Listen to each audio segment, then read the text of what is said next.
Hey everybody, my name is Stephen. Welcome back to a brand new video. And today I'm going to be talking about OPL and the ps2.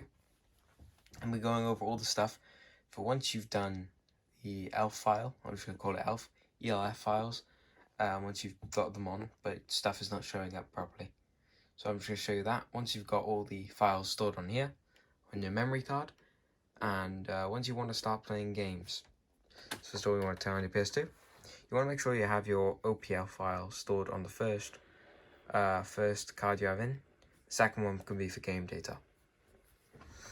I got my USB plugged into a extension cable because mine's too big. Once you boot up, if you do not have any of the files by here, and you're sure that you've done all the stuff for ELF, you want to go into browser.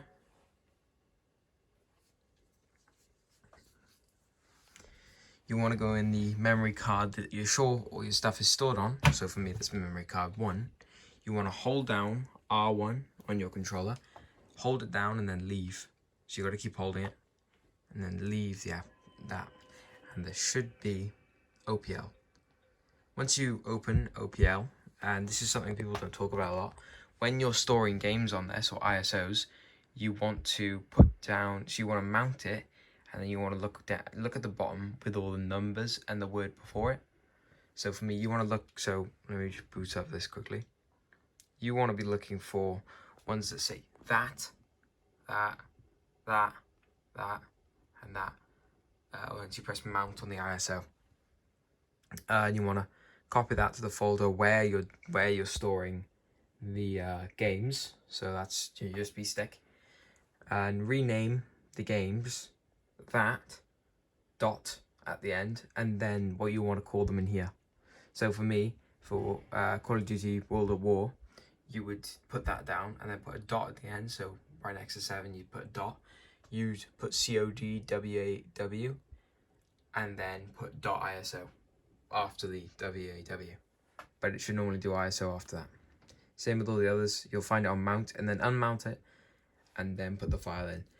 Just letting you know, it will say that it's you need to defrag certain files. If you delete files off the USB stick, they do not accept files without you defragging them.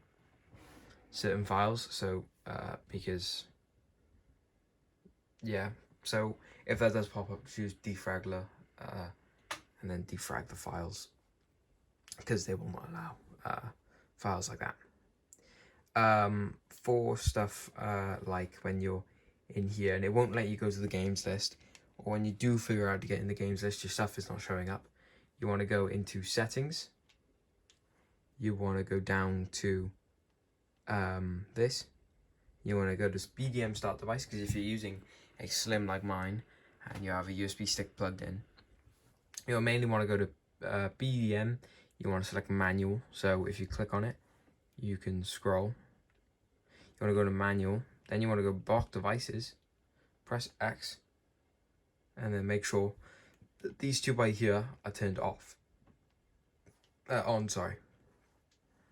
Now you can go to, now you should be able to press circle and press X. That will start the drive, and then you should be able to use these. These will not load as quick because you're using a USB stick, but if you have a fast USB stick, it shouldn't be a problem, because they should just work. I'm going to show you now that it launches properly, because yeah, well, I'm going to start by launching I'll launch Gran Turismo. What's the biggest file I have on here? Probably GTA 5 City. Just launch that quickly. My volume should hopefully be turned up. It'll say loading config, and if it says defrag something showing up now, error because the file is fragged or something like that, you want to go in the USB drive and you want to wipe it all and then do it all over again. When you're putting all the games down on the file, you want to put DVD So you want to make a folder called DVD and CD, both capitals, both capital locked all the way through, and you want to put the files. You want to put game files in the DVD, and then put movie files in the CD, and then when you stick the game in, and then when you plug it in after your computer, into your computer after this, so you pull it out and then put it in there. You should see a ton of other folders like themes and stuff, and that's where you can import themes to make your OPL look different. For me, it doesn't really work properly because it's USB. It's not very fast. But if you have the FAT, like the original, you can stick a hard drive in there, and you should be able to get hundreds of gigabytes of free data. Yeah, that's really it. You don't really need a fast USB to do any of this. You just need a USB that the PS2 can run off of, because all the processing power for the gameplay is all done by the PS2, not by the USB. So loading times, maybe it's a bit slower, but really overall, it's not going to change depending on which console you have. What other things? I'm just going to make sure of.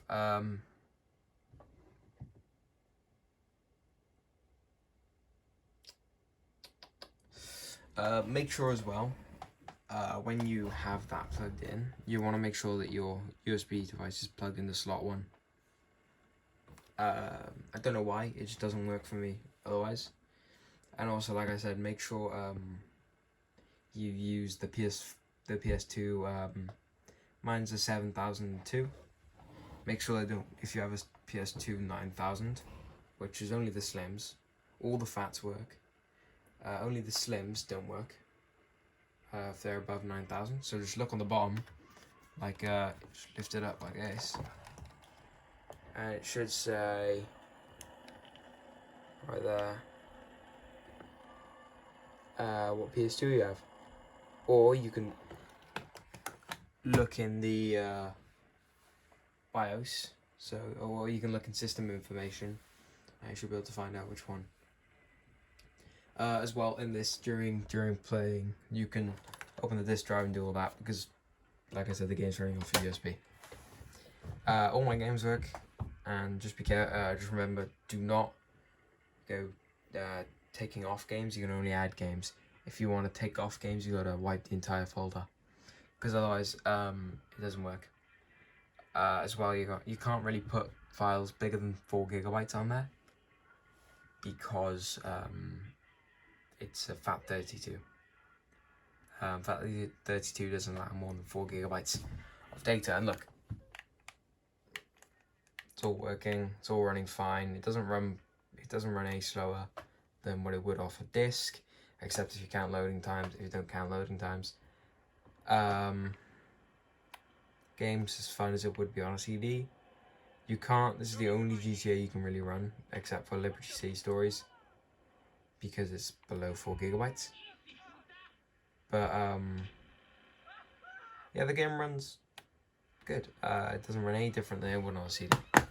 So yeah, it's works perfectly fine. And that really concludes it all.